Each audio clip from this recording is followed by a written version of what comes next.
So very good evening बच्चा लोग, welcome to my YouTube channel concept with CA Hemant. दोस्तों, आज से हमारा प्रीमियम आ रहा है गुड्स एंड सर्विस टैक्स का, दैट इज जीएसटी। दोस्तों, ये जो मैंने पूरा लेक्चर है ये institute of chartered accountants of India की मॉड्यूल पे पूरा बेस्ड है।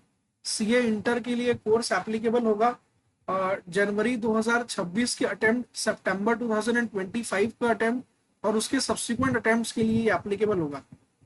ठीक है, तो आप लोग मेरे चैनल के साथ जुड़े रहिए, इसको लाइक कीजिए, इसको सब्सक्राइब कीजिए और बेल आइकन को प्रेस कीजिए।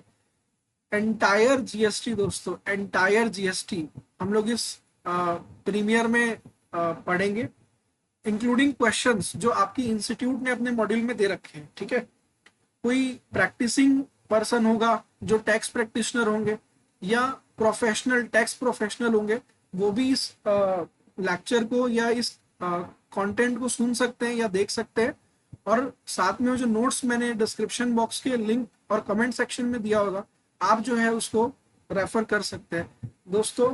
तो आइए हम लोग शुरुआत करते हैं जीएसटी का, जो कि 2017 में एप्लीकेबल हुआ था, आप सबको पता है दोस्तों। ठीक है, चलिए अब हम लोग स्टार्ट करते हैं जीएसटी। तो सबसे पहले जब हम लोग जीएसटी की बात करते हैं ना दोस्तों, तो जीएसटी होता क्या है? सबसे पहले गुड्स एंड सर्विस टैक्स। दोस्तों, इंडियन टैक्सेशन सिस्टम में टैक्सेस कलेक्ट करने की जो पावर है वो गवर्नमेंट को कौन देता है? हमारा कॉन्स्टिट्यूशन, हमारा कॉन्स्टिट्यूशन। ठीक है ना। तो हमने कहा कि व्हाट इज टैक्सेस। टैक्सेस क्या होता है? Taxes is the compulsory contribution by tax payer. Tax payer के द्वारा कंपलसरी कंट्रीब्यूशन होता है टैक्स पे करना। दोस्तों, टैक्सेस जो है वो गवर्नमेंट क्या होती है? गवर्नमेंट ये कहती है कि अगर आप इंडिया में रहते हैं, इंडिया के रिसोर्सेस को यूज करते हैं, ठीक है, तो आप जो है ओके, एक सर्टेन इनकम के एक सर्टेन पोर्शन जो है गवर्नमेंट को एज अ टैक्सेस आपको जमा करना होता है। ठीक है, तो टैक्सेस क्या होता है? Taxes is nothing but a share of income which is given to the government. अब क्वेश्चन ये आता है, गवर्नमेंट टैक्सेस का क्या करती है? गवर्नमेंट जो है ओके, यहाँ पे जो टैक्सेस का कलेक्शन होता है उससे एजुकेशन लाती है, ओके, उससे रोड्स बनाती है, इंफ्रास्ट्रक्चर डेवलप करती है और कंट्री का डेवलपमेंट करती है। ठीक है दोस्तों, तो टैक्सेस जो है ओके, हमारे इंडिया में दो टाइप के टैक्सेस हैं। बोलिए फटाफट से, आप लोगों को बड़ा अच्छे से मालूम होगा दोस्तों। दो तरीके से टैक्स होते हैं, एक होता है डायरेक्ट टैक्स और एक होता है इनडायरेक्ट टैक्सेस। ठीक है दोस्तों, डायरेक्ट टैक्स क्या होता है? डायरेक्ट टैक्स वो टैक्स होता है ओके, जो जिस पर्सन के ऊपर लेवी होता है उसी को पे करना होता है। इसका मतलब ये डायरेक्ट टैक्स का बर्डन कोई भी शिफ्ट नहीं कर सकता। फॉर एग्जाम्पल इनकम टैक्स, अगर आपने इनकम कमाया है तो उस पर टैक्स आप ही को देना पड़ेगा। आपके अलावा कोई और इनकम टैक्स पे टैक्स, आपकी इनकम पे टैक्स थोड़ी ना देगा। तो उनका ये कहना है कि to be paid by the person whose burden tax arises. एक होता है बर्डन शिफ्टिंग करना दोस्तों, और एक होता है बर्डन को शिफ्टिंग ना करना। अगर आपने इनकम कमाया है ना तो टैक्सेस आपको देना पड़ेगा, that is known as direct tax. तो हमने कहा direct tax is something which is to be paid by the person who has earn the income. देखो ध्यान से समझना मेरी बात, इंस्टीट्यूट कहती है दो तरीके के दो तरीके के टैक्सेस आपके मॉड्यूल में उन्होंने आपको पढ़ाते हैं, डायरेक्ट टैक्स पढ़ाते हैं और इनडायरेक्ट टैक्स पढ़ाते हैं। डायरेक्ट टैक्स में आपने देखते हैं आप एसएससी की इनकम कैलकुलेट करते हैं, आप एसएससी का फिर टैक्स कैलकुलेशन करते हैं इनकम टैक्स में। इसका मतलब वो ये कहना चाहते हैं कि भाई जिसकी इनकम होगा उसको टैक्स देना पड़ेगा। एक बात बताइए, अगर आप जॉब करते हैं, आप 1 करोड़ रुपए की इनकम अर्न करते हो, तो उस पर जो टैक्सेस आएगी, वो आपका पड़ोसी पे करेगा क्या? वो तो आपको ही पे करना पड़ेगा। तो that is known as direct tax. Now question arises, what is indirect taxes? यहाँ पर जो टैक्स का बर्डन होता है वो अल्टीमेट कंज्यूमर ऑफ गुड्स पे होता है। ठीक है, अब ये कैसे होता है ये हम आगे डिस्कस करेंगे। ठीक है ना, for the timing burden shift हो जाता है। ठीक है, चलिए अब इतना ध्यान रख लीजिए कि बर्डन शिफ्टिंग होता है, आगे हमने बड़ा डिटेल में डिस्कस करना है, पूरा का पूरा लेक्चर इसी के ऊपर बेस्ड है। चलिए, सबसे पहले हमने कहा feature of indirect taxation. Indirect taxes के फीचर्स क्या होते हैं? सबसे पहला, मेजर सोर्स ऑफ रेवेन्यू। दोस्तों, इनकम टैक्स आप साल में एक बार भरते हो, इनकम टैक्स आप साल में एक बार भरते हो और इनडायरेक्ट टैक्स आप रोज भरते हो। इनकम टैक्स वही आदमी देता है जो एक सर्टेन इनकम लिमिट से ज्यादा कमाता है, और इनडायरेक्ट टैक्स वो भी देता है जो 1 रुपए का परचेस माचिस भी परचेस करता है, वो भी टैक्स देता है। इसीलिए कहा जाता है कि गुड्स एंड सर्विस टैक्स जो है, GST is the major source of revenue. Indirect tax जो गवर्नमेंट का होता है ना, वो मेजर सोर्स ऑफ रेवेन्यू होता है, क्योंकि इनडायरेक्ट टैक्स हर आदमी देता है। दोस्तों एक बात बताइए, आप फॉर एग्जाम्पल बाइक परचेस करने गए, तो आप बाइक परचेस करने जाते हैं तो आपके ऊपर जीएसटी लगता है 28% का, ठीक है ना। आप जो है, ओके, यहाँ पर एक क्लॉथ परचेस करने जाते हैं, उसमें 5% या 12% depending upon the type of cloth GST लगता है। आप रेस्टोरेंट में जाते हैं, होटल में जाते हैं, आपके ऊपर जीएसटी लगता है। इसका मतलब वहां पे कोई लिमिट नहीं है, इसीलिए कहा गया गवर्नमेंट का मेजर सोर्स ऑफ रेवेन्यू है। ऐसा क्यों लगा गया? क्योंकि एवरी पर्सन, ऐसा इसलिए बोला गया क्योंकि every person is paying the indirect tax. मतलब आप सोचो ना, आप सोचो, यहाँ पे कुछ एग्जाम्शन है क्या? कुछ एग्जाम्शन नहीं है। आप चाहे 10 रुपए कमाते हो, चाहे 1 करोड़ रुपए कमाते हो, आपको जीएसटी तो देना पड़ेगा। जीएसटी का कोई अल्टरनेटिव नहीं है। इसीलिए बोला गया that is major source of revenue for the government. Next, levied on goods and service. ये किसके ऊपर लेवी होता है? गुड्स एंड सर्विसेज के ऊपर लेवी होता है। ऑब्वियस सी बात है दोस्तों। तो गुड्स क्या होता है, सर्विस क्या होता है, ये हम आगे पढ़ेंगे। नाम ही हमारे एक्ट का नाम है गुड्स एंड सर्विस, तो गुड्स और सर्विस तो समझना पड़ेगा ना एक्ट पढ़ने के लिए। तो this taxes are levied on supply of goods and services and it is also called as commodity taxation, इसलिए इसको कॉमोडिटी टैक्सेशन भी कहा जाता है। Next, shifting of incidence of tax. Here the liability of tax has been shifted upon the person who ultimately consume the goods and services. दोस्तों ये आगे मैं एक कंसेप्ट पढ़ाऊंगा जिसको हम लोग इनपुट टैक्स क्रेडिट कहते हैं, उसके कारण इसको ये वर्ड लिखा गया shifting of incidence of tax. एक बात बताओ, अगर दुकान वाला किसी फैक्ट्री वाले से परचेस करके सामान लाता है, तो फैक्ट्री वाला दुकान वाले से जीएसटी वसूलता है, दुकान वाला फाइनल जीएसटी लगा के आपसे वसूलता है, तो अल्टीमेटली टैक्स कौन पे करता है? अल्टीमेटली टैक्स पे करता है कंज्यूमर, जो गुड्स को कंज्यूम करता है। Any doubt on this?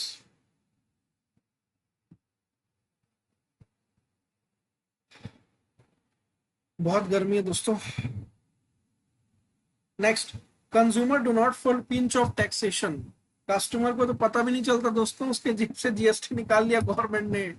आप जाते हो ना, स्टारबक्स जाते हो, कॉफी पीते हो, है ना, आप रेस्टोरेंट जाते हो, ठीक है, वहां पे आप समोसे खाते हो, वहां पे आप डोसा खाते हो, ठीक है, डोसे बोल रहा था, डोसा खाते हो, तो उस पे भी तो वहां जीएसटी लग जाता है। Customer do not fall pinch of taxation. आश्चर्य की बात यह है कि कस्टमर को पता ही नहीं चलता उसके जेब से जीएसटी निकल गया। तो गवर्नमेंट दोस्तों, उन्होंने टैक्सेशन स्ट्रक्चर को बनाया है ऐसा कि आपको पता ही नहीं चलेगा आपके ऊपर जीएसटी लग जाए। दोस्तों एक मोबाइल फोन आप परचेस करने जाते हैं, आप फाइनेंस करा लेते हैं, आपको समझ में नहीं आता, उस पर भी जीएसटी लग जाता है। तो हमने कहा कि फीचर्स अगर मैं बोलूं इनडायरेक्ट टैक्सेस के, तो क्या फीचर है? गवर्नमेंट का major source of revenue. Government जो है सबसे ज्यादा किससे अर्न करती है? इनडायरेक्ट टैक्सेस से अर्न करती है। ये किसके ऊपर लगता है? ये गुड्स एंड सर्विसेज के ऊपर लगता है। Shifting of incidence of tax, custom, ultimately ध्यान देखना, जीएसटी में एक वर्ड बार बार बोलूंगा, डेस्टिनेशन बेस्ड कंजम्पशन लेवी। क्या वर्ड आएगा? Destination based consumption levy. इसका मतलब ये कि जीएसटी उसके ऊपर अल्टीमेटली वो आदमी वहन करता है जो आदमी अल्टीमेटली गुड्स का कंज्यूमर होता है, ठीक है। फिर customer do not fall pinch of taxation, customer को दर्द नहीं होता, जीएसटी जाता है उसकी जेब से। Next, help in social welfare. अब ये दोस्तों बड़ा ही कॉन्ट्राडिक्टरी मैटर है। इसमें लिखता है कि गवर्नमेंट जो है हार्मफुल प्रोडक्ट पे हाईएस्ट रेट ऑफ जीएसटी लगाती है, जिससे सोसाइटी का वेलफेयर होता है। मतलब अगर आप सिगरेट परचेस करने जाएंगे 28% जीएसटी, उस पर सेस भी लगता है, ठीक है। तो गवर्नमेंट का ये मानना है कि हाई, अगर हार्मफुल प्रोडक्ट होगा, तो अगर हम हाई रेट ऑफ जीएसटी वसूलेंगे तो सोसाइटी का वेलफेयर हो जाएगा, लोग महंगी चीजें नहीं खरीदेंगे। बट आपको भी पता है, मेरे को भी पता है, होता उल्टा ही है दोस्तों। नाउ अभी हम पढ़ने जा रहे हैं जीएसटी। अरे ये जीएसटी जीएसटी जीएसटी जीएसटी कितना लंबा डिस्कशन चल रहा था। जीएसटी ऐसा, जीएसटी वैसा, जीएसटी कॉम्प्लेक्स है, जीएसटी में प्रोसीजरल एंड कंप्लायंस स्टफ है। अरे अपने को पता तो होना चाहिए कि जीएसटी है क्या दोस्तों। भारत में जीएसटी का जो जन्म था वो कैसे हुआ था, ध्यान दो। GST is the destination based consumption levy. मैं बार बार आपको ये वर्ड बोलूंगा ना, डेस्टिनेशन बेस्ड कंजम्पशन लेवी मतलब जीएसटी की लाइबिलिटी और बर्डन हमेशा उसके ऊपर आता है, उस आदमी के ऊपर आता है जो गुड्स का कंज्यूमर होता है, गुड्स का सेलर के ऊपर लाइबिलिटी नहीं आता। सपोज मैं आपको एक आगे एकदम डिटेल में बताऊंगा, जैसे ओरली एग्जांपल ले लेता हूँ। मान लीजिए कंज्यूमर, मान लो मैन्युफैक्चरर था एक, मैन्युफैक्चरर ने क्या किया भैया, 100 रुपए में कोई सामान बनाया, ठीक है ना। 100 रुपए, आप इमेजिन कीजिएगा मेरे साथ में, कस्टमर ने सपोज 100 रुपीज में कोई सॉरी मैन्युफैक्चरर ने कोई गुड्स बनाया, वो है 100 रुपए का। उस पे सपोज आपका 18% जीएसटी लगाया, ठीक है ना। तो अभी वो गुड्स जो है कितने का बेचेगा, 118। तो मिस्टर ए को उन्होंने सामान बेचा। अब मिस्टर ए कौन है, होलसेलर, ठीक है ना, होलसेलर। तो मिस्टर ए को उन्होंने 100 रुपीज में बेचा और 18 रुपए जीएसटी का कलेक्ट किया। अब मिस्टर ए क्या करेंगे, वो 18 रुपए का जीएसटी जो है वो उनको, जब वो मिस्टर ए जो है जब अपना टैक्सेस पे करने जाएंगे तो 18 रुपए का क्रेडिट गवर्नमेंट उनको अलाउ कर देगी। गवर्नमेंट ये बोलेगी कि इस गुड्स का 18 रुपए हमको जमा हो चुका है, अब बैलेंस जो आप वैल्यू एडिशन करोगे उसके ऊपर टैक्स दे दो। समझ में आई मेरी बात? नहीं समझ में आई दोस्तों, कोई टेंशन मत लेना, अभी मैं बहुत डिटेल में समझाऊंगा, ठीक है। चलिए, बैकग्राउंड ऑफ जीएसटी, हमने अपना जीएसटी का बैकग्राउंड समझते हैं कि जीएसटी कब आया, what are the genesis of GST, है ना। दोस्तों आपको क्या लगता है जीएसटी कल आ गया उठ करके, क्या 2017 में गवर्नमेंट को जीएसटी लाना था, तो क्या लगता है कि गवर्नमेंट तुरंत ले आई होगी? नो दोस्तों, 15 साल,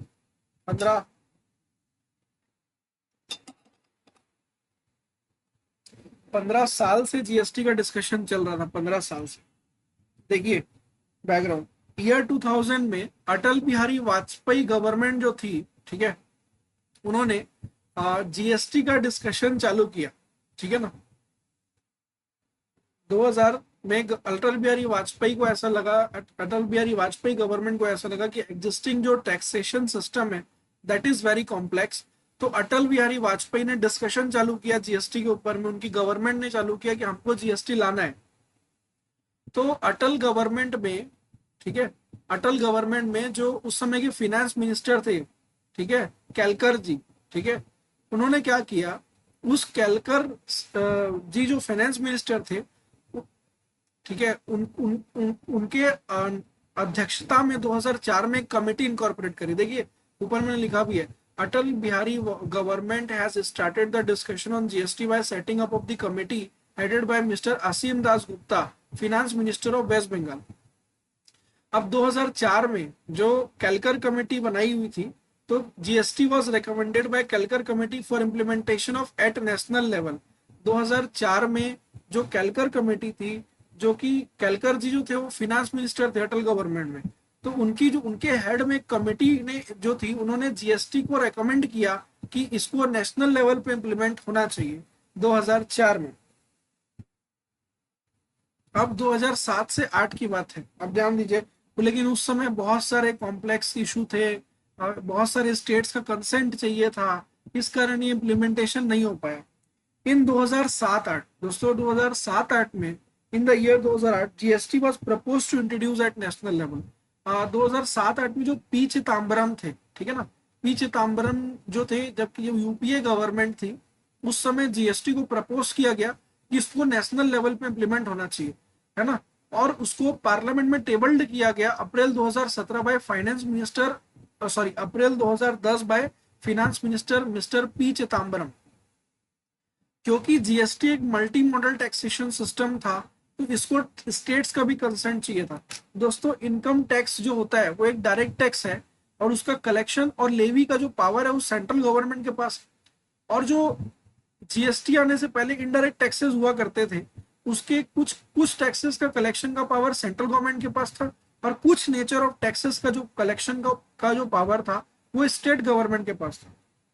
दोस्तों जीएसटी आने के कारण बहुत सारे टैक्सेस जो है सेंट्रल लेवल के और स्टेट लेवल के खत्म हो जाते, और जिससे गवर्नमेंट, स्टेट गवर्नमेंट की रेवेन्यूज पे फर्क पड़ता। इस कारण ये जीएसटी को इम्प्लीमेंट करने के लिए जो है स्टेट्स की भी कंसेंट की जरूरत थी।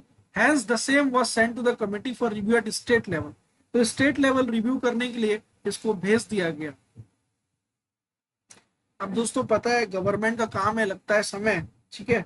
अब फाइनली जब 2014 में नरेंद्र मोदी जी की गवर्नमेंट आई, एनडीए की गवर्नमेंट जब आई दोस्तों, तो एनडीए गवर्नमेंट ने इसको कॉन्स्टिट्यूशनल अमेंडमेंट बिल के नाम से 2014 के नाम से 19 दिसंबर 2014 को कॉन्स्टिट्यूशन में जाके पार्लियामेंट में, लोकसभा में टेबल्ड कर दिया, रख दिया दोस्तों। देखिए डिस्कशन चालू हुआ था सब 2000 से, जीएसटी आया 2017 में, मतलब आप समझ सकते हैं लगभग लगभग मैं कहता हूँ 17 साल हो गया जीएसटी का डिस्कशन होते होते। दोस्तों कोई भी लॉ ओकेजनली या कोई भी इवेंट ओकेजनली कभी नहीं होता है, उसके पीछे बहुत सारा समय, एफर्ट, टाइम, एनर्जी सब होता है दोस्तों। ओके, तो हमने कहा कि 2014 में जो एनडीए की गवर्नमेंट थी, 2014 में जो एनडीए की गवर्नमेंट थी, इन 2017 द एनडीए, एनडीए मतलब national democratic alliance, that is BJP की जो अलाइड गवर्नमेंट थी, उन्होंने इसको कॉन्स्टिट्यूशनल अमेंडमेंट बिल 2014 को 19 दिसंबर 2014 को ओके पार्लियामेंट में रख दिया। ये बिल जो है लोकसभा से पास हो गया 6 मई 2015 में। दोस्तों मेरी बात समझिएगा, बीजेपी के पास में ओके 2014 में, 2019 में बीजेपी के पास मेजोरिटी ऑफ द लोकसभा की सीट्स थी, इवन आज भी है एनडीए के अलायंस के साथ में। बट उस समय जो सीट्स थी, कोई भी लॉ वो चाहते तो वो पास कर सकते थे, और आज भी मेजोरिटी तो बीजेपी के पास ही है, तो वो कोई भी बिल ऐसा पास करना चाहते हैं जिसमें 50% कंसेंट चाहिए तो दे कैन इजिली पास। दोस्तों हमारे भारतीय संविधान में कुछ बहुत सारी चीजें हैं, अगर आपको संविधान बदलना है तो एटलीस्ट 3/4 ऑफ द लोकसभा के मेंबर्स का कंसेंट चाहिए होता है, ठीक है।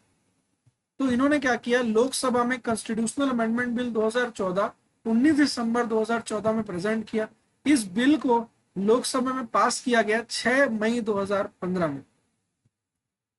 उसके बाद ये बिल राज्यसभा में गया और राज्यसभा में 3 अगस्त 2016 को पास किया। Subsequent to the ratification by more than 50% of the state, the president consent was received on 8th of September 2016। दोस्तों क्या हुआ था, रेटिफिकेशन बाय स्टेट, मतलब कम से कम इंडिया में जितने स्टेट्स हैं दोस्तों, उसके 50% स्टेट्स को अग्री करना चाहिए कि हाँ हम जीएसटी लाना चाहते, तभी जीएसटी इंप्लीमेंट हो सकता था। यूपीए गवर्नमेंट के समय में भी वही चीज में वहां पे फंस गई थी बात, क्योंकि मल्टी मॉडल टैक्सेशन सिस्टम है। बट इनकी तो गवर्नमेंट लगभग लगभग सारे स्टेट में दोस्तों, तो कंसेंट तो मिलना ही था, ठीक है ना। तो 50% ऑफ द स्टेट इन्हें कंसेंट मिलने के बाद में फाइनली 8 सितंबर 2016 को दोस्तों इस पे प्रेसिडेंट ने साइन कर दिया और ये लॉ बन गया दोस्तों। देखो लेजिस्लेशन क्या है, legislation the government has introduce the CGST act 2013। CGST मतलब सेंट्रल जीएसटी एक्ट दोस्तों। देखिए एक्ट एक ही है, बट उसको, अब मुझे बताइए, जीएसटी एक मल्टी मॉडल टैक्सेशन सिस्टम है, आपको आपने क्या किया, लोकसभा में पास कर दिया, लोकसभा में पारित करने के बाद में आपको हर स्टेट की विधानसभा जो होती है, ठीक है, अगर छत्तीसगढ़ की बात करूं तो constituent assembly of Chhattisgarh that is in Raipur, आपको सारे विधानसभा में भी उस बिल को पास कराना होता है, ठीक है, क्योंकि ये मल्टी मॉडल टैक्सेशन सिस्टम है, इसमें सेंट्रल और स्टेट दोनों मिलकर जीएस टैक्सेस कलेक्ट करते हैं। तो government has introduce CGST act 2017। CGST act, UTGST मतलब यूनियन टेरिटरी अगर कुछ होगा, 7 यूनियन टेरिटरीज होते हैं, 7-8 यूनियन टेरिटरीज होते हैं, तो उसके ऊपर में यूटीजीएसटी एक्ट लाया गया। फिर एसजीएसटी एक्ट लाया गया, एसजीएसटी मतलब state GST act, IGST act. दोस्तों सारे जीएसटी एक्ट में बात एक ही लिखी हुई है, लेकिन चूंकि सीजीएसटी एक्ट और एसजीएसटी एक्ट का इंपॉर्टेंस अलग है, ठीक है, इस कारण उसको सेपरेट सेपरेट एक्ट पास किया गया Lok Sabha on 27 March 2017। Constitutional amendment bill approve होने के बाद में 2017 मार्च में 27 मार्च को जो है ओके यहाँ पर उन्होंने लोकसभा में इतने सारे एक्ट पास किए and was passed in 20 and subsequently the president assented to it. उन्होंने क्या किया, 27 मार्च 2017 को ये सारे एक्ट, सीजीएसटी एक्ट और एसजीएसटी, मैं आपको जस्ट नॉलेज पर्पस के लिए बता देता हूँ, जब आप गुड्स जो है विद इन द स्टेट बेचते हैं, मतलब अगर मैं छत्तीसगढ़ का हूँ और मैं अगर छत्तीसगढ़ में सामान बेचता हूँ तो सीजीएसटी और एसजीएसटी एक्ट लगता है। अगर कोई भी सामान छत्तीसगढ़ के छत्तीसगढ़ में बिकता है तो उसका एक पोर्शन दोस्तों, जितना जीएसटी का रेट होता है उसका 50% स्टेट गवर्नमेंट ले जाती है, और बचा हुआ 50% जो है वो सेंट्रल गवर्नमेंट ले जाती है, ठीक है। इसीलिए जब भी विद इन द स्टेट सामान बिकेगा तो सी और एस लगेगा दोस्तों। अगर मान लीजिए अगर यूनियन टेरिटरी में कोई सामान बिक रहा है तो सीजीएसटी एक्ट और यूटीजीएसटी एक्ट लगेगा, ओके। और सब्सिक्वेंटली अगर मैं बोलूँ एक स्टेट से दूसरे स्टेट में अगर माल बेचेंगे दोस्तों तो आईजीएसटी एक्ट लगेगा, ठीक है। तो इन्होंने 29 मार्च को संसद भवन ने में पास हो गया ये वाला एक्ट। सब्सिक्वेंटली प्रेसिडेंट ने उसमें 12 अप्रैल 2017 को साइन कर दिया, ठीक है। देखिए छत्तीसगढ़, तेलंगाना, पंजाब, गोवा, बिहार, राजस्थान, ये कुछ स्टेट्स हैं जिन्होंने सबसे पहले जीएसटी को इम्प्लीमेंट करने का दोस्तों इनिशिएटिव लिया था।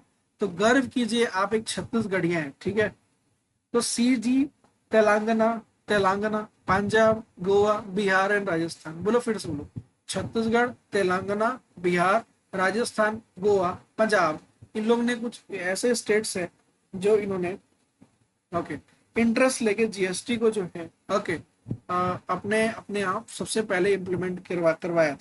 देखिए रोल आउट क्या था, 1 जुलाई 2017 से दोस्तों जीएसटी एप्लीकेबल हुआ, लेकिन ये जम्मू एंड कश्मीर की विधानसभा में 8 जुलाई 2017 को पास हुआ दोस्तों। तो अगर मैं बोलूं जीएसटी जम्मू एंड कश्मीर में कब से एप्लीकेबल होगा तो 8 जुलाई 2017 से।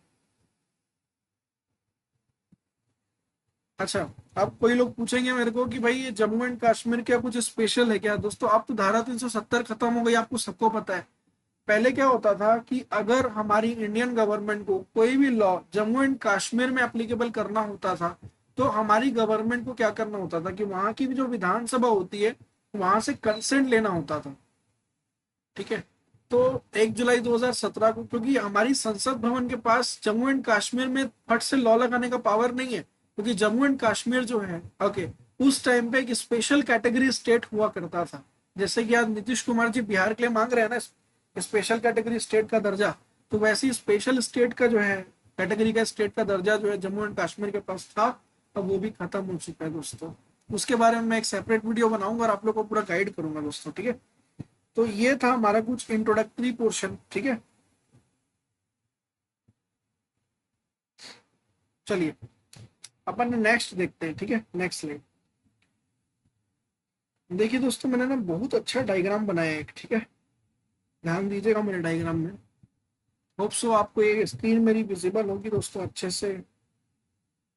चलिए ध्यान दीजिए, देखिए क्या होता था। What are the concept of credit? दोस्तों जीएसटी लाने की जरूरत हमको क्यों पड़ी? What are the flaws in the old taxation system? why the GST has the government has came with the provision of GST, ठीक है। चलिए मैं आपको एक बार बताता हूँ ब्रीफ एक बार, ठीक है। चलिए ध्यान दीजिए, देखो दोस्तों जीएसटी आने से पहले मोटा मोटी कौन कौन से एक्ट हुआ करते थे। पहला एक होता था सीएसटी एक्ट, पहला होता था सीएसटी सीएसटी हुआ करता था, that is central sales tax. दोस्तों क्या हुआ करता था सीएसटी। एक होता था वैट, ठीक है, एक होता था वैट, एक होता था सर्विस टैक्स, ठीक है, एक होता था एक्साइज ड्यूटी, ठीक है दोस्तों।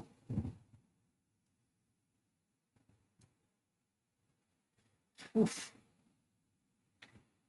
तो दोस्तों होता क्या था, मैं ये बोल रहा हूँ कि ये जो एक्ट पहले हुआ करते थे दोस्तों ये किन पे एप्लीकेबल होते थे और किस नेचर की ट्रांजेक्शन पे एप्लीकेबल होते थे, मैं आपको एक बार फटाफट से बताता हूँ। देखिए जब गुड्स जो है गुड्स में गुड्स जो है सोल्ड होता था बिटवीन टू स्टेट्स। अगर गुड्स जो है वो दो स्टेट्स के बीच में बिकता था, मतलब मान लीजिए छत्तीसगढ़ का कोई पर्सन जो है ओके, अगर गुड्स जो है ओके यहाँ पे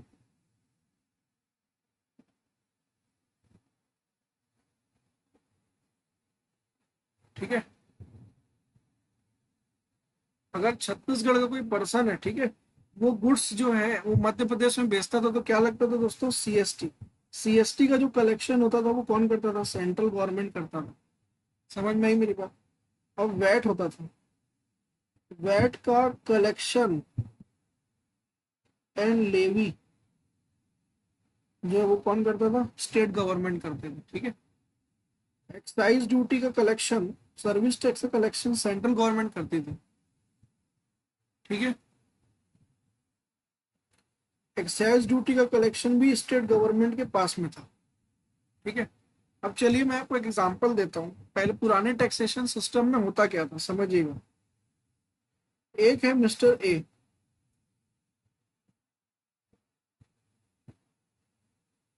ठीक है। एक है हमारे मिस्टर ए भाई,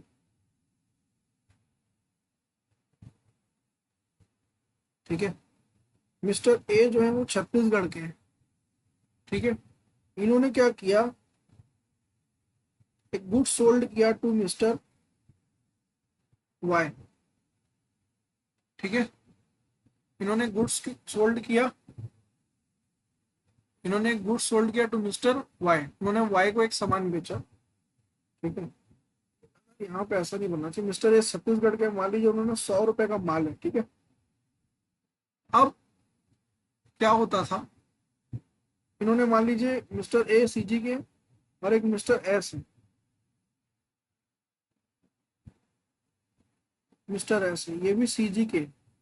तो 100 रुपए में मान लीजिए 4% वैट लगा दिया इन्होंने, ठीक है। अब वैट लगाने के बाद में ये गुड्स कितने का हो गया, 104 का। अब इन्होंने क्या किया, इसको सोल्ड आउट कर दिया गुड्स को, ठीक है, सोल्ड किया।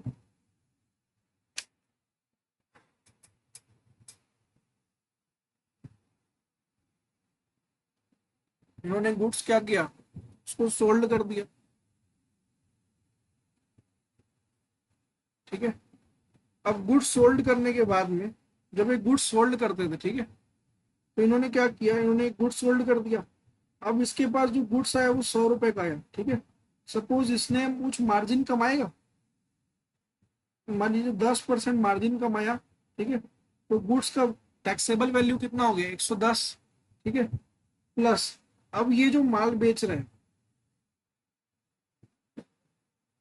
अब ये जो माल बेच रहे हैं, ये बेच रहे हैं मिस्टर जेड को, ठीक है। मिस्टर जेड जो है वो मध्य प्रदेश के हैं, ठीक है। तो अभी क्या हो रहा है, 110 रुपए जो गुड्स की प्राइस थी, ठीक है, 110 जो गुड्स की प्राइस थी, ठीक है, ये इन्होंने इसको बेचा। तो क्या होता था कि अब मान लीजिए इसमें देखा जाए तो इसने वैट पे किया है कितना, 4 रुपए का। इसने जो है सीजी गवर्नमेंट को 4 रुपए का वैट पे किया था मिस्टर ए ने, ठीक है। आईटीसी करके एक चीज होता है, इनपुट टैक्स क्रेडिट, ठीक है। तो अगर ये मिस्टर एस अगर आउटसाइड स्टेट ना बेच के विद इन द स्टेट सामान को बेचते, ठीक है, तो ये गुड्स का जो 4 रुपए का क्रेडिट था, ठीक है, वो गवर्नमेंट इनको दे देती। अब वो कैसे दोस्तों, मान लीजिए ये गुड्स जो है 110 रुपए का हो गया। अब 110 रुपए में मान लीजिए 4% का वैट का रेट है, ठीक है। अगर मैं 4% का वैट रेट लूँ, 110 इंटू 4%, मतलब 4 रुपए 40 पैसा होता है। अगर ये मध्य प्रदेश में ना बेच के खाली छत्तीसगढ़ में बेचे होते, तो ये कस्टमर से वसूलते 14 रुपए 40 पैसा, ठीक है।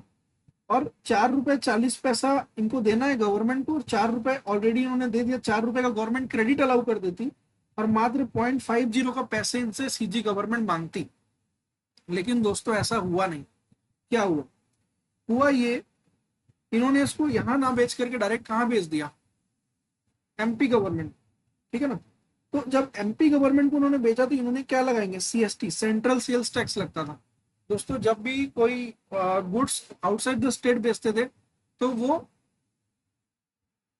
सेंट्रल सेल्स टैक्स लगता था, ठीक है ना।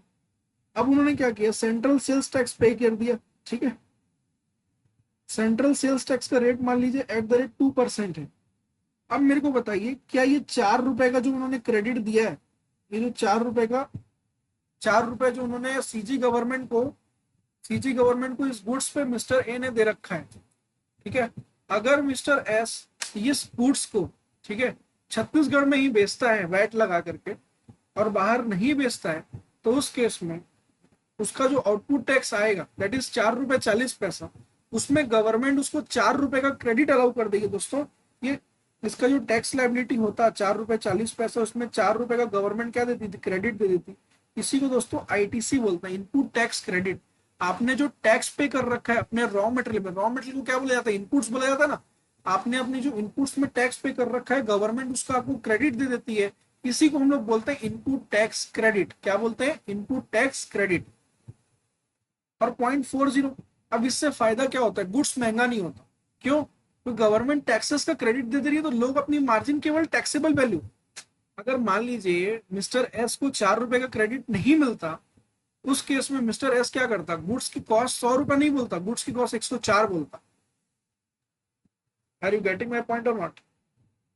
गुड्स की कॉस्ट कितना बोलता, 104 बोलता। गुड्स की कॉस्ट कितना बोलता, 104 बोलता, वो 100 रुपए नहीं बोलता। क्यों भाई, यहाँ पर वो 100 रुपए क्यों बोल पा रहा है, क्योंकि 4 रुपए तो उसको देना ही नहीं है। 4 रुपए तो गवर्नमेंट उसको क्रेडिट में उसके उसके वैट के पोर्टल में, टीम के पोर्टल में दे दे रही है। लेकिन अगर अब प्रॉब्लम क्या आती थी, देखो problem within the state माल बेचने में थी ही नहीं दोस्तों। विद इन द स्टेट अगर सामान बिकता था तो प्रॉब्लम थी नहीं, प्रॉब्लम होती थी बाहर सामान बेचने में। ठीक है, अब बताइए आउटपुट टैक्स जो है,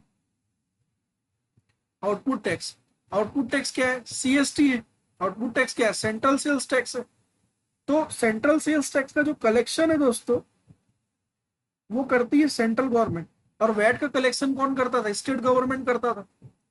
तो अब मान लीजिए वो जब जा रहा है, तो गवर्नमेंट, अगर देखो अभी ये 4 रुपए का टैक्स इसने जो ऑलरेडी पे कर रखा है, तो यहाँ पर सेंट्रल गवर्नमेंट क्या बोलती थी, भाई साहब देखिए, ये जो सेंट्रल सेल्स टैक्स की लाइबिलिटी आ रही है ना आपकी, इसको पे करने के लिए हम आपको 4 रुपए का क्रेडिट नहीं देंगे जो मिस्टर ए ने पे कर रखा है।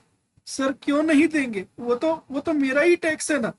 अब मेरे भाई मैंने कह रहा हूं, आदमी अलग अलग है कलेक्शन करने वाले। सेंट्रल गवर्नमेंट और state government are two different things. अगर देखो देखो हमारी जो स्टेट गवर्नमेंट है वो क्या बोल रही है, मिस्टर एस को बोल रही है, सुन ना मिस्टर एस, अगर तू लोकली सामान बेचेगा ना, अगर तू छत्तीसगढ़ में छत्तीसगढ़ को बेचेगा, अगर तेरी आउटपुट टैक्स लाइबिलिटी जो आ रही है दैट इज 4.40, अगर इस ट्रांजेक्शन पे तुझे 4 रुपए 40 पैसे जमा करना है, अगर ये 4 रुपए 40 पैसा आउटपुट टैक्स वैट की लाइबिलिटी होगी, अगर तुमने विद इन द स्टेट सामान बेचा होगा, तो हम आपको 4 रुपए का क्रेडिट अलाउ कर देंगे, क्योंकि ये पैसा तो मेरे पास ही पड़ा हुआ है। अब प्रॉब्लम क्या आती थी, प्रॉब्लम आती थी बाहर बेचने में। अब सीएसटी का जो आउटपुट टैक्स था उसका कलेक्शन सेंट्रल गवर्नमेंट के पास था, स्टेट गवर्नमेंट के पास था नहीं। अब प्रॉब्लम क्या हो रही है, 2% टैक्स। अब मान लीजिए कोई भी what ever the cost of the goods, 2% tax देना, उसके अगेंस्ट में आपको क्रेडिट नहीं देगी गवर्नमेंट। अब प्रॉब्लम देखिएगा दोस्तों, ये 4 रुपए, अब आपकी इसकी आपको अगर क्रेडिट नहीं मिलेगी दोस्तों, तो ये 4 रुपए आपकी क्या बन गई, आपकी कॉस्ट बन गई दोस्तों। क्या बन गई, आपकी कॉस्ट।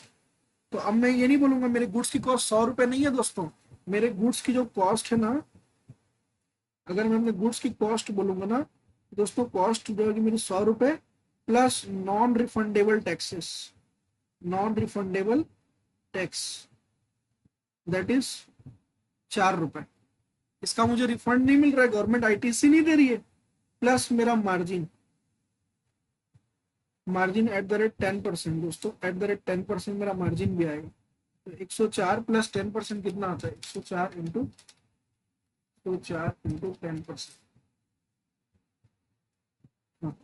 10.40, ठीक है, 104 प्लस 10.40, तो ये हो गया अपना 114.40।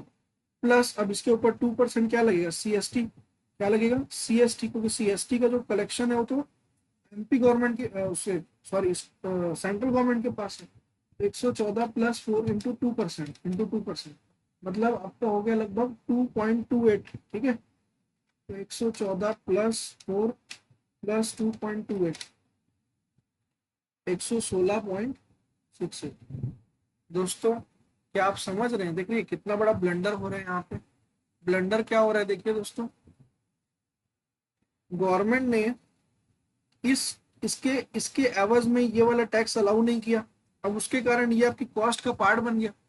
तो क्या मैं ये कह सकता हूँ, यहाँ पे क्या हुआ, यहाँ पर टैक्स पे टैक्स पे टैक्स पे टैक्स लगा, यहाँ पे टैक्स लगा, यहाँ पे टैक्स लगा। कैसे? 4 रुपए ऑलरेडी टैक्स था, इस पे 2% का सीएसटी और लग गया, तो टैक्स पे टैक्स लग गया दोस्तों, टैक्स पे टैक्स लग गया ना दोस्तों, टैक्स पे टैक्स लग गया। इसी को हम लोग ना अंग्रेजी में कहते हैं जी कास्केडिंग इफेक्ट। क्या कहते हैं जी? Cascading effect. टैक्स पे टैक्स वसूलना is known as cascading effect. ठीक है, अभी देखिए 2% टैक्स लग गया, क्या लग गया? 2% टैक्स और लग गया। अब मिस्टर जेड को ये माल कितने का पड़ा? 116.68 का पड़ा। सर ये जो 2 रुपए का टैक्स उसने भरा है, किसने? मिस्टर जेड से जो उसने वसूला है, क्या इसका क्रेडिट एमपी गवर्नमेंट देगी? Answer is no. दोस्तों क्या होता है, सीएसटी का जो पैसा होता है वो कलेक्शन करती थी सेंट्रल गवर्नमेंट, है ना, और बाद में सीएसटी का पैसा उसको मिलता था जहां से गुड्स का मूवमेंट स्टार्ट होता था। मतलब सेंट्रल गवर्नमेंट सीएसटी का पैसा किसको देगी? सीजी गवर्नमेंट को देगी। किसको देगी? सीजी गवर्नमेंट को देगी दोस्तों। ठीक है, अब एमपी गवर्नमेंट के पास जब ये गुड्स आ गया, अब एमपी गवर्नमेंट बोलेगी भाई लोकल सेल करना तो फिर से वैट लगेगा 4%। ठीक है, ये लो 4% वैट।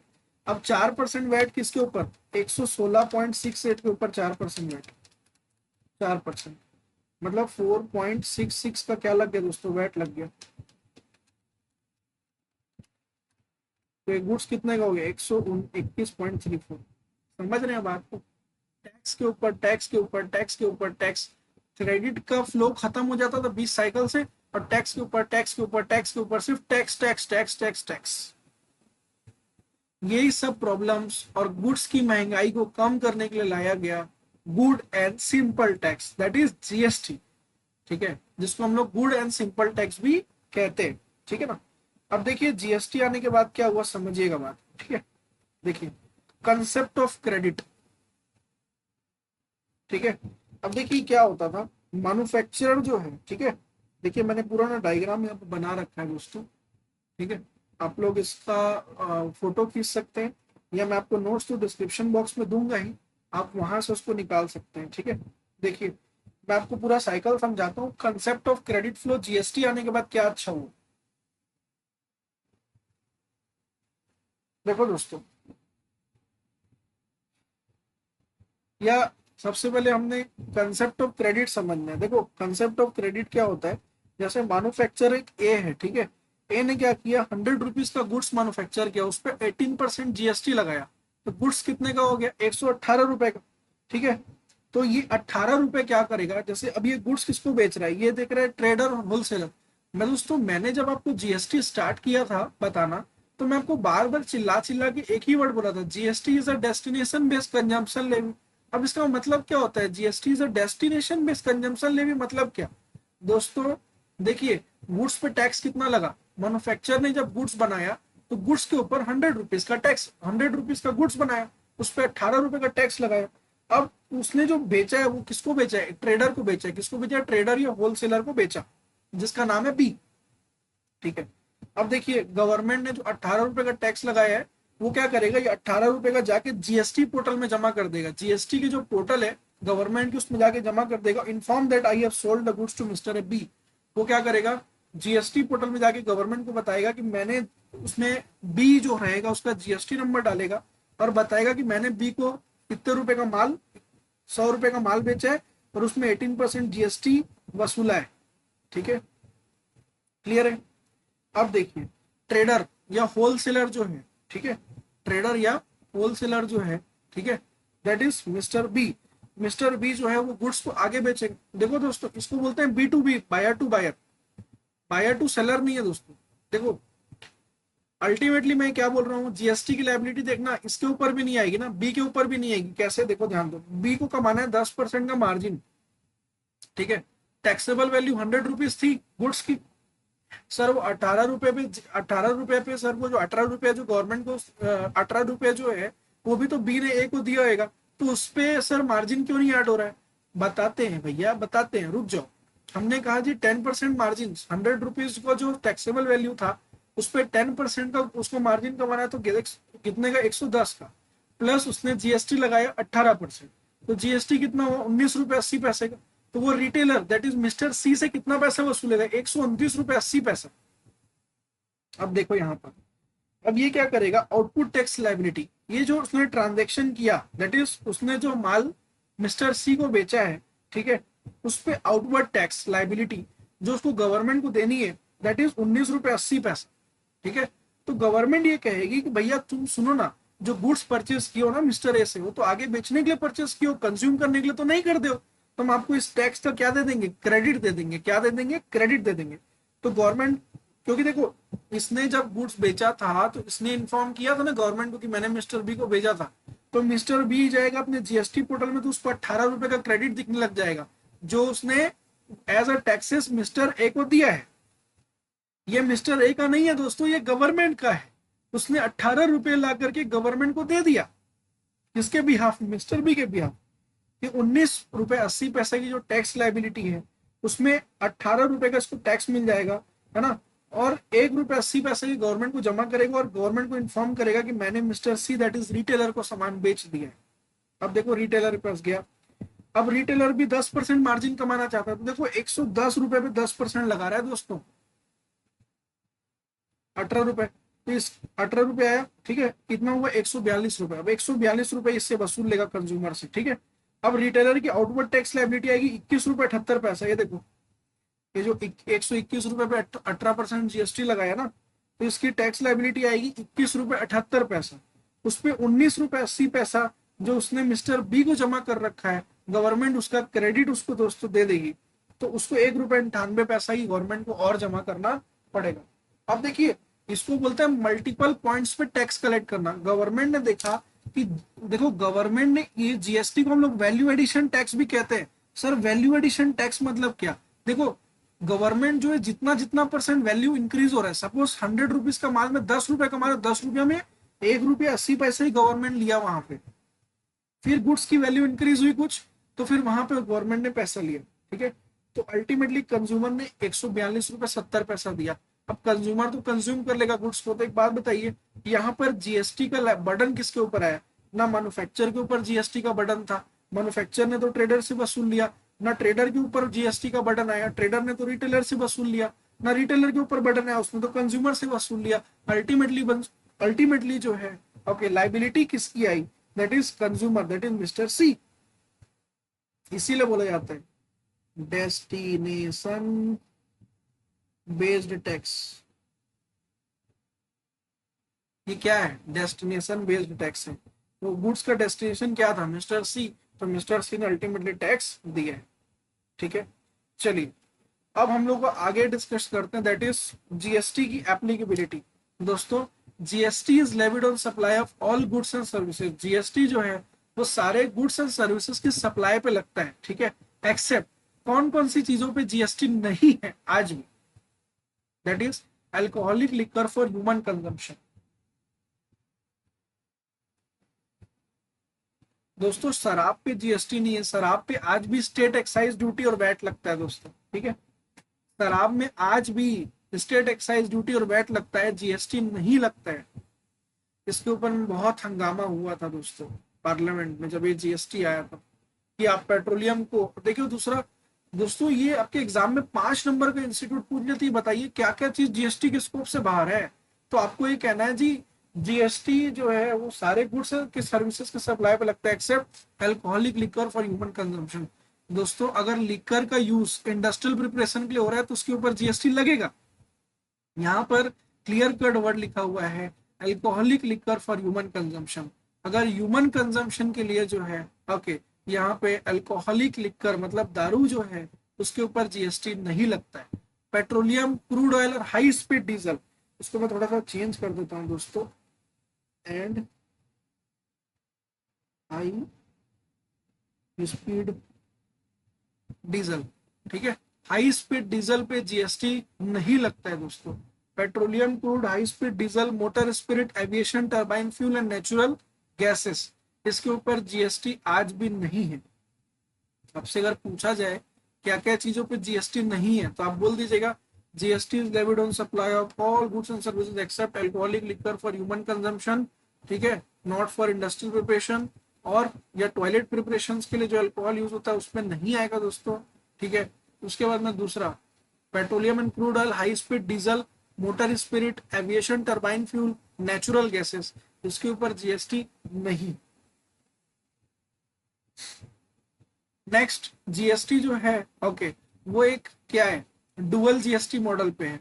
जीएसटी जो है वो किस मॉडल पे, डुअल जीएसटी मॉडल पे। डुअल जीएसटी मॉडल का मतलब होता है कि जीएसटी का जो इम्प्लीमेंटेशन होता है उसमें सेंट्रल और स्टेट गवर्नमेंट दोनों मिलकर टैक्सेस कलेक्ट करते हैं।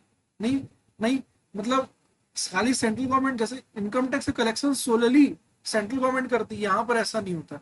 जीएसटी डुअल जीएसटी मॉडल में है। डुअल जीएसटी मॉडल आपको है ना एग्जाम में एमसीक्यू पूछ सकता है, बताइए किस टाइप का, कौन से मॉडल पे जीएसटी इंप्लीमेंट हुआ है, that is dual GST model. ठीक है, यहाँ पर सेंट्रल और स्टेट दोनों भाईचारा करके जीएसटी का कलेक्शन करते हैं। नेक्स्ट, ये वेरी वेरी आईएमपी क्वेश्चन है from the exam point of view. ठीक है, इसमें ये बोला गया टैक्सेस सबसुम्ड इन जीएसटी। जीएसटी में कौन कौन से टैक्सेस सबसुम्ड हो गए, सबसुम्ड मतलब खत्म हो गए जीएसटी के आने से। पहला, सेंट्रल एक्साइज ड्यूटी। दोस्तों स्टेट एक्साइज ड्यूटी अलग है, सेंट्रल एक्साइज ड्यूटी जो था वो खत्म हो गया। दोस्तों सेंट्रल एक्साइज ड्यूटी जो है ओके खत्म हो गया गवर्नमेंट का। Duty of excise medical and toilet preparation, excise duty जो मेडिकल एंड टॉयलेट प्रिपरेशन पे लगता था वो भी खत्म हो गया। Additional duties of excise, additional duties of custom, ये पढ़ेंगे कस्टम एक्ट में। ठीक है, special additional duty, service tax, central central sales tax, central surcharge related to supply, ये सब टैक्सेस खत्म हो गए। और स्टेट गवर्नमेंट के क्या क्या टैक्सेस गए, बोलो फटाफट से।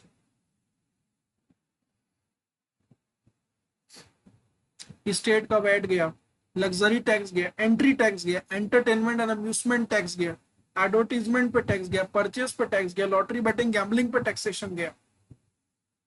क्लियर, ये सारे स्टेट गवर्नमेंट के टैक्सेस जो है वो सब्सिड हुए। बोलो, इसीलिए तो दोस्तों बोला गया ना GST is the multi modal taxation system. कुछ लॉस सेंट्रल गवर्नमेंट को हुआ है तो कुछ लॉस स्टेट गवर्नमेंट को भी हुआ। चलिए नेक्स्ट है जीएसटीएन पोर्टल।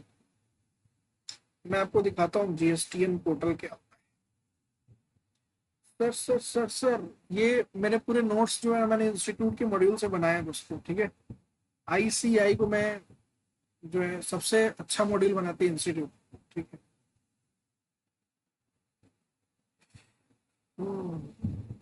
देखो ये है दोस्तों GSTN portal, that is goods and service tax, government of India, states and union territories. इसीलिए तो बोला जाता है दोस्तों a multi-modal taxation system, a multi-modal taxation system। ठीक है, जीएसटीएन पोर्टल गवर्नमेंट ने क्या बनाया, जीएसटीएन का पोर्टल बनाया जो कि इजिली एक्सेसिबल था सभी के लिए। ठीक है, तो GSTN is the special purpose vehicle set up to cater the need of GST. The GST provide the IT infrastructure and services. GSTN जो है, जीएसटी नेटवर्क जो है वो एक IT infrastructure and services provide कर रहा है central state government tax payer और other stake holder via common GST portal www.gst.gov.in। Sir मैंने ना एक वर्ड बोला है क्या, जो आपने मिस किया नहीं किया मुझे नहीं पता। वो एक कॉमन आईटी इंफ्रास्ट्रक्चर देता है सेंट्रल गवर्नमेंट को, स्टेट गवर्नमेंट को, टैक्स पेयर्स को। ठीक है, clear. The above website is accessible on internet. अभी मैंने ओपन किया वेबसाइट, ठीक है, इंटरनेट के थ्रू ही तो ओपन किया ना, इंटरनेट पे। अब फंक्शन ऑफ जीएसटीएन, जीएसटीएन के क्या क्या फंक्शंस होते हैं दोस्तों। ठीक है, पहला फैसिलिटेटिंग द रजिस्ट्रेशन। अगर आपको रजिस्ट्रेशन लेना है जीएसटी में तो आप जो है जीएसटीएन पोर्टल के थ्रू ले सकते हैं। Forwarding the return to central government, आप जीएसटी में रिटर्न फाइल कर सकते हैं। ठीक है, तो वही लिखा हुआ है, forwarding the return to state government and central government. Computation and settlement of IGST, ये पढ़ेंगे आगे। आईजीएसटी का कैसे कैलकुलेशन होता है ना, कंप्यूटेशन कैसे होता है, पेमेंट कैसे होता है, सेटलमेंट कैसे होता है। दोस्तों अब ना मतलब जब से मैं कहता हूँ जी जीएसटी का पोर्टल आ गया, जीएसटी इंप्लीमेंट हो गया ना, आपको टैक्सेस, इनडायरेक्ट टैक्सेस को इतना सिंपल हो गया है, इतना सिंपल हो गया है। पहले बहुत टफ हुआ करता था कंप्लायंसेस। नो डाउट जीएसटी आने के बाद में बहुत सारी चीजें मुश्किल हुई है, बहुत सारी चीजें अच्छी भी हुई है। ठीक है, ओके ठीक है। तो जीएसटीएन पोर्टल जो है उसके फंक्शंस हम लोग देख रहे हैं। पहला फंक्शन है फैसिलिटेट द रजिस्ट्रेशन। आप जीएसटी पोर्टल में जो है क्या कर सकते हैं, रजिस्ट्रेशन ले सकते हैं। ठीक है, दिखाता हूँ। ये देखो दोस्तों, ये रजिस्टर्ड का ऑप्शन आ रहा है ना, वही लिखा है GSTN portal facilitate the registration. ठीक है, अब आप जो भी होंगे, I am tax payer, tax deductor, ठीक है, टैक्स कलेक्टर, जीएसटी प्रैक्टिशनर, ठीक है। आपको दिख नहीं रहा है क्या? मैं थोड़ा सा बड़ा कर दूं इसको, चलिए बड़ा कर देंगे। आप बोलिए दोस्तों, सब कर देंगे। आप जो है legal consulate embassy of foreign country है, ठीक है। आप जीएसटी प्रैक्टिशनर हैं, ठीक है। एनआरटीपी है, non resident online gaming supplier है, कुछ भी है, ठीक है, तो आप रजिस्ट्रेशन ले सकते हैं। इसीलिए बोला गया फैसिलिटेट द रजिस्ट्रेशन। दूसरा उन्होंने बोला forwarding the returns of to central government, state government. आप सेंट्रल गवर्नमेंट, स्टेट गवर्नमेंट पास रिटर्न अपने घर से बैठ के फाइल कर पा रहे हैं, ठीक है। Computation and settlement of IGST, matching of taxes payment detail with banking network. मतलब अरे इतना क्रिटिकल लिखा हुआ है, कुछ नहीं लिखा है, ये लिख रहा है कि आप ऑनलाइन जीएसटी का पेमेंट कर पाएंगे आज, आपको बैंक के चक्कर काटने की जरूरत नहीं है। वो क्या करता है, बैंक से, बैंकिंग नेटवर्क से कनेक्ट, मतलब आप जब भी कोई ऑनलाइन पेमेंट करते हो क्रेडिट कार्ड या डेबिट कार्ड से, तो आपको बैंक के एक पोर्टल पे लेके जाता है ना, वही लिखा हुआ। Provide the analysis of tax payers profile, tax payer की प्रोफाइल की एनालिसिस बता देता है कि टैक्स पेयर ने कितना डिफॉल्ट किया, कौन से नोटिस आए, कितना डिमांड है, सब चीजें, ठीक है। रनिंग एंड, मैं आपको एक दिन जीएसटी पोर्टल लॉगिन करके मैं आपको दिखाऊंगा प्रैक्टिकली जब रिटर्न्स के चैप्टर में आएंगे अपन तो, ठीक है। Running and matching the engine for matching reversal and reclaim of ITC, ITC का क्लेम करना, रिक्लेम करना, ये सब आगे डिस्कस होगा, ठीक है। तो फॉर द टाइम बिंग आप ये सब चीज को ध्यान रखिए। दूसरा ये जो मैंने आपको समझाया था यहाँ पे कि जीएसटी क्यों लाया गया, what are the problems, oh sorry, मैंने स्टेट गवर्नमेंट लिख दिया क्या? स्टेट गवर्नमेंट नहीं होगा दोस्तों, ये इसको चेंज कर लीजिए आपको, ठीक है। ये आपका ना सेंट्रल गवर्नमेंट आएगा, ठीक है, ठीक है। स्टेट गवर्नमेंट भी लेती है एक्साइज ड्यूटी, ऐसा नहीं है, सेंट्रल एक्साइज ड्यूटी, ठीक है। तो दोस्तों ये जो हमने आज कवर करने की कोशिश करी है, that is introduction portion of the GST, ठीक है। उसमें मैंने आपको बताया कि जीएसटी के मॉडल क्या है। कल हम लोग देखेंगे जीएसटी के टाइप्स क्या होते हैं, ठीक है। जीएसटी का मॉडल क्या है, ठीक है। गवर्नमेंट ने जीएसटी लाने से क्या फायदा हो रहा है, जीएसटी जब नहीं था तो क्या प्रॉब्लम फेस करते थे लोग प्रैक्टिकली, और जीएसटी आने के बाद क्या सिंप्लीफिकेशन हो गया।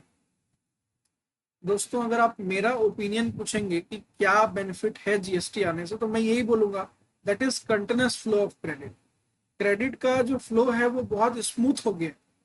आपने देखा ये वाला एग्जांपल जो मैंने लिया था, इस एग्जांपल में देखो गुड्स भी महंगा हो रहा था, ठीक है, गुड्स भी महंगा हो रहा था, कोई गवर्नमेंट क्रेडिट अलाउ नहीं कर रही थी टैक्सेस का, ठीक है।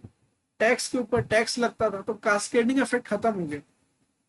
मैंने स्टार्टिंग में याद है आपको कुछ लिखवाया था, मैं आपको दिखाता हूँ।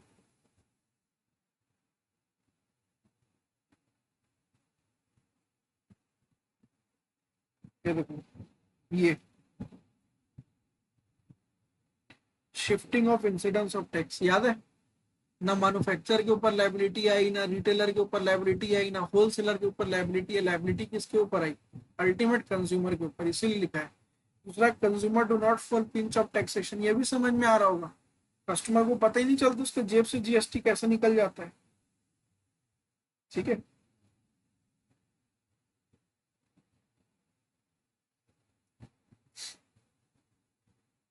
इसके बाद हमने डिस्कस किया था GSTN concept of credit, discuss किया जीएसटीएन पोर्टल के बारे में, डिस्कस किया कि जीएसटीएन पोर्टल क्या है, ठीक है। गवर्नमेंट ने ओके जीएसटी लाने से क्या बेनिफिट हुआ, आपको मैंने आईटीसी बताया। दोस्तों ये जो होता है ना, ये जो आपने इनपुट यूज करते हो माल बेचने के लिए, उस पर जो क्रेडिट मिलता है that is known as ITC दोस्तों, ठीक है। तो आईटीसी का गवर्नमेंट ने क्रेडिट कैसे मिलता है ये हमने डिस्कस किया। फिर कौन कौन सी चीजों में जीएसटी नहीं है आज भी, वो हमने डिस्कस किया। दैट इज जीएसटी जो है वो सारे गुड्स एंड सर्विसेज पे लगता है, लेकिन alcoholic liquor for human consumption में नहीं लगता, petroleum crude oil high speed diesel पे नहीं लगता, aviation turbine fuel natural gases में नहीं लगता, लाइक दैट। दोस्तों मैं ना आपको कुछ दिखाना चाहता हूँ, ठीक है।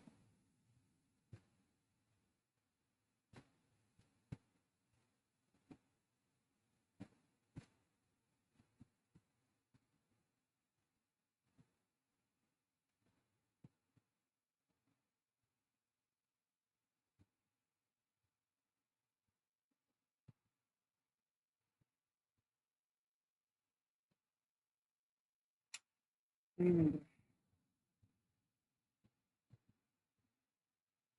ठीक है, अभी हम लोग क्या बोलते हैं इस क्या बोलते हैं नॉलेज सीरीज में जीएसटी की हम लोग पूरा क्या बोलते हैं आपकी इंस्टीट्यूट के जो मॉड्यूल के सारे क्वेश्चंस भी करेंगे। मैं आपको दिखा देता हूँ।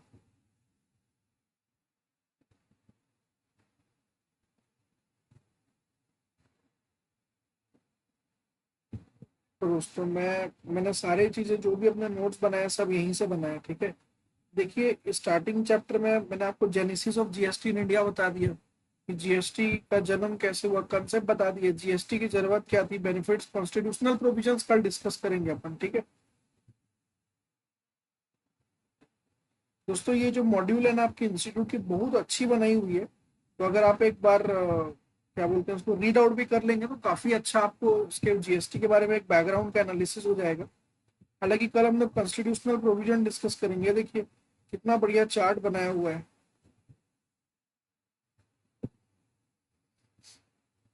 इसमें पूरी जीएसटी की जर्नी डिफाइन करी है आपके इंस्टीट्यूट ने। आप पढ़ सकते हैं, इसको डाउनलोड कर सकते हैं आईसीआई की वेबसाइट से। मैंने भी अपने नोट्स सब वहीं से बना रखे हैं।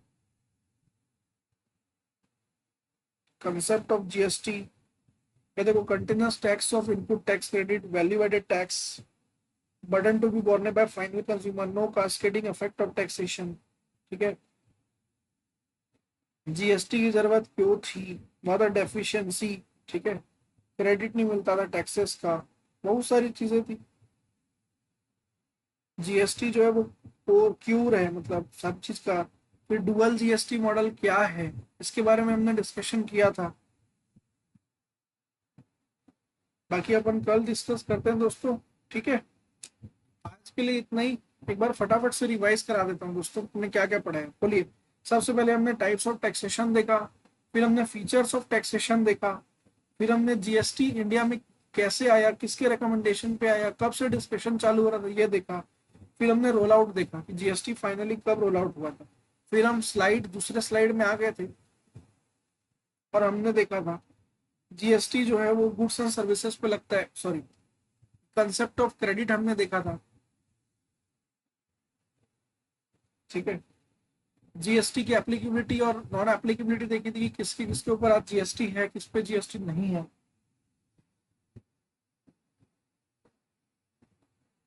ठीक है, डुअल जीएसटी मॉडल के बारे में डिस्कशन किया था कि हमारे यहाँ जो इंडिया में डुअल जीएसटी मॉडल है कि सेंट्रल और स्टेट गवर्नमेंट मिलकर जीएसटी कलेक्ट करती है। फिर हमने टैक्सेस सबसुम्ड इन जीएसटी, फिर जीएसटी पोर्टल के बारे में डिस्कशन किया एंड सो ऑन। ठीक है, ठीक है दोस्तों, अगर आपकी इस लेक्चर से रिलेटेड कोई भी डाउट्स, क्वेरीज, ठीक है, होगी तो आप कमेंट सेक्शन में पोस्ट कर सकते हैं। I am very much please to reply you all, है ना। So thank you. ठीक है, please like, comment, subscribe to my YouTube channel concept with CA Hemant. ठीक है, एंड बेल आइकन को प्रेस कीजिए for the latest notification and updates. Thank you.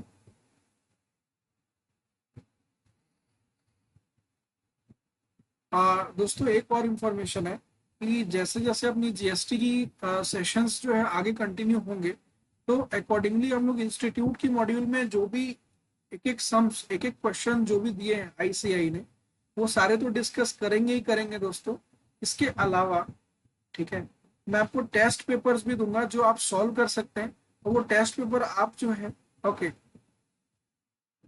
मुझे भेज सकते हैं। ठीक है, मैं आपको अपनी क्या बोलते हैं जीमेल अकाउंट पे जो है मेरे भेज सकते हैं। मैं आपको एक आईडी भी शेयर कर दूंगा। ठीक है, और आपको मैं इवेलुएशन करके भी बता दूंगा कि कहाँ कहाँ के वीक पॉइंट्स और कहाँ कहाँ आपको जो है इम्प्रूवमेंट की नीड है। ठीक है दोस्तों, ठीक है, चलिए मिलते हैं कल फिर। ठीक है, तब तक के लिए गुड बाय। ठीक है, क्या बोलते हैं अपन, सबा खैर। ठीक है, चलिए बाय बाय।